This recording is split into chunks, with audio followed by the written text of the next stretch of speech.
tinha muito o que falar, 3 fatos relevantes, bastante trabalho durante a semana lá. Espero que você tenha gostado, principalmente que tenha tirado as suas dúvidas sobre todas as operações. E aí, Nod, gostou de acompanhar a entrevista? Lembrei que estava no mute. Não, show, poxa. O Margato é sempre. É ótimo assistir a entrevista do Margato. O pessoal brincando aqui do lado, confundindo Margato com Selegato. É o gato de tijolo, o gato de papel. Gente, não me confundam, por favor. Já são 112 fundos, 111 fundos no IFIX para acompanhar. Se vocês ainda me enrolarem com o nome dos gestores, eu fico doido.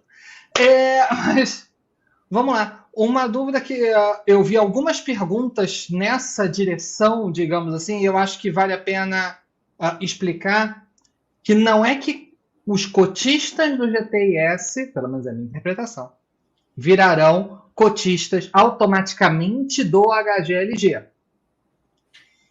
O GTIS tornar-se-á, uma mesóclise no sábado à noite, né? Não é todo dia, né? Tornar-se-á o GTIS cotista do HGLG. Ou seja, o HGLG fará uma emissão de cotas. Se essa emissão levantar o dinheiro que precisa, show! Paga tudo em dinheiro, o HGLG leva todos os imóveis e acabou por aqui. Não precisa ler todas as cláusulas do fato relevante, acabou, ponto final. Se a emissão não for 100% bem sucedida, essa oferta está de alguma forma ancorada, como a gente chama no mercado, como a gente teve do RBED, como a gente teve do... Quem fez de shopping? VISC? Começou com VISC. VISC, ou seja... com a Globo. Vindo com a Globo, RBED, etc. Ou seja... do imóvel. RBED, etc, etc, etc.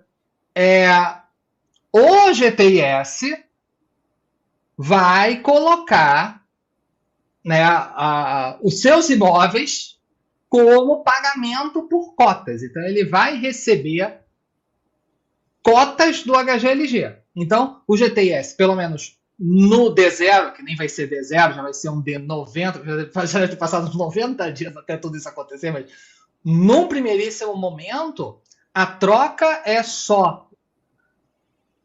se a emissão não for totalmente bem sucedida, vai ser de imóveis do GTIS por cotas do HGLG. Então, os cotistas do GTIS continuarão sendo cotistas do GTIS, não é uma troca, quem tem uma cota do GTIS vai receber 0,95, etc. Não é isso.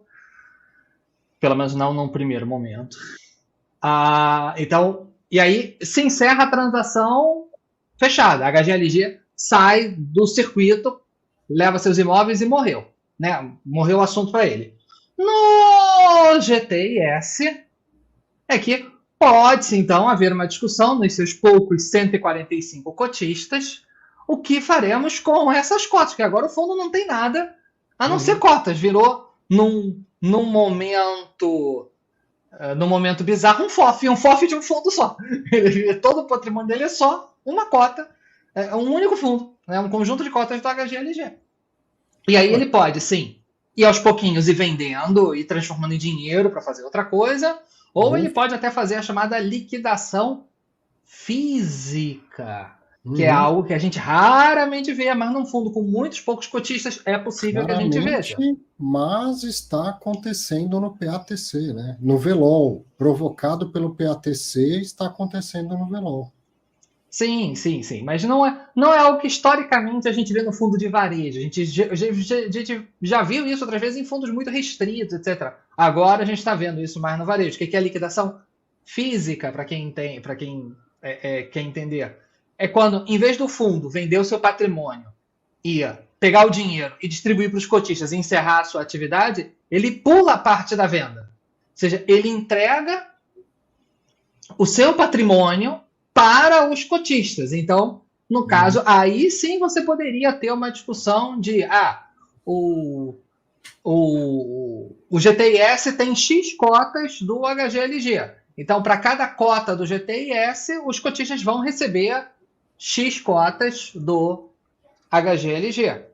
E sim, isso se chama liquidação física, apesar de só ter cota, é o nome que ficou no jargão do mercado à liquidação física, porque não se opõe a uma liquidação financeira. Liquidação financeira é exatamente quando você está tratando com dinheiro. Se você está tratando com um patrimônio real, ainda que seja cotas, é a liquidação física. Ou seja, poderia acontecer no caso de um fundo de imóveis, onde, em vez do fundo vender o imóvel, todos os cotistas poderiam se tornar donos daquele imóvel. Coisa muito rara de acontecer, mas sim, isso é liquidação física. Então, no momento, a gente não discute a discussão sim que tem acontecido nesse momento é qual vai ser o preço da emissão. Porque é nesse preço que o GTIS vai aportar se não vier dinheiro suficiente do mercado. E aí o HGLG sai da conversa e depois a discussão corre só dentro do GTIS. Aqui, ó. O Marcos está dizendo que é o famoso escambo. Podemos dizer que o HGLG compra imóveis com cotas ou então que o GTLG compra cotas do HGLG com imóveis. É isso aí. Exato. Para quem quiser ser chique, eu descobri que no agronegócio eles não chamam de escambo, porque é feio. Eles chamam de barter. É barter que eles chamam no agro. É escambo. Mas por algum motivo eles acham feia essa palavra, então eles chamam de barter. O Nod está gastando hoje. Isso é que eu aprendi estudando um pouquinho sobre Fiagro. Eu tô vendo aqui que caiu. Quem caiu? Tá entrando. Eu tô aqui. Bom, a gente encerrou com isso os fatos relevantes. Eu vou falar de 2 destaques e vou abrir para pouquíssimas perguntas, porque afinal de contas já estamos 3 horas online. Mas vou confessar que eu estava com saudade de ver o mercado pulsando desse jeito, ainda que com uma boa parte disso seja por motivos ruins, problema nos CRIs e tal, mas estava com saudade de uma semana assim, bombando, né, para a gente ficar aqui. Inaugurando aqui. Grande Bruno, um abraço para você, meu amigo. O gestor do Iridium fez uma live dizendo que a SPE do Gramado Parques está saudável, porém a holding responsável pela SPE não. Mesmo com a SPE saudável, isso dá direito ao devedor a acionar o mecanismo judicial para suspender o pagamento da dívida? Afinal, a dívida é da holding e não da SPE. Putz, Bruno, eu assim, entendo o seguinte, se aconteceu é porque estava lá no termo de securitização, né? Eu realmente não sei em detalhes qual é a empresa, quem que está devendo para quem e tal, mas se não fosse, você vê que a empresa entrou na justiça para se defender da execução das garantias e acabou não conseguindo. Então é sinal de que ela estava lá obrigada pelo termo de securitização, né? Mas não sei detalhes para te dar uma resposta completa sobre isso. Wellington, você quer comentar alguma coisa? Ou... Não, vai embora. Assim, realmente, assim, o grande problema dessas questões de CRI é que são muitos CNPJs, são muitas empresas, uma investe na outra, tem holding, etc. E muitas vezes no relatório gerencial, até para uma questão de didática, porque não cabe fazer uma explicação longa, tipo as explicações do Nod, às vezes o fundo, na verdade, não investe nessa empresa aqui. Ele investe nessa, que investe nessa, que investe nessa. Mas se você botar isso tudo no relatório, você dá um tiro na cabeça. Então, assim, é complicado a gente, às vezes, nesse mundo de CRIs, entender exatamente quem é dono do que, o CRI foi emitido por quem. As cotas são dessa empresa ou são dessa empresa? É difícil. Agora eu vou me empolgar, como o Arthur fala. Se você me permite, Arthur, me autoriza a compartilhar essa tela.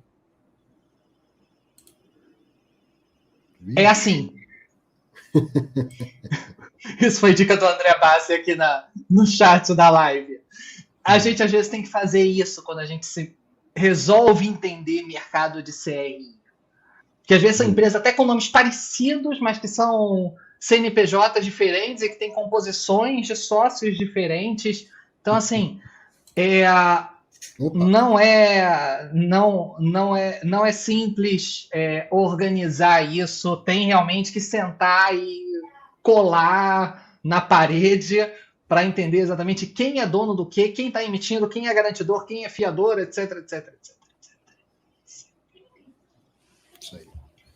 Comentário do Free Newspaper, antes de eu pegar a pergunta do Wellington, é que a entrevista com a Yara da JLL mudou a visão dele sobre o que é escritório boutique. A minha também. Né? Foi uma aula, né? Por isso. A gente aprendeu algo que nunca tinha visto ninguém falar, né?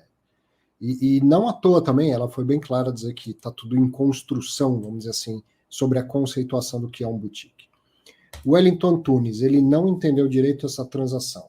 Se o HGLG vai pagar 829 milhões em cotas e 350 milhões em dinheiro, que totaliza 1.179.000, esse valor seria o total do ativos do GTLG, correto? Não, Wellington, não é correto. Esse valor seria 85%, vou arredondar, 85% do GTLG. Lembra que, arredondando agora, o HGLG já tem 15% do GTLG.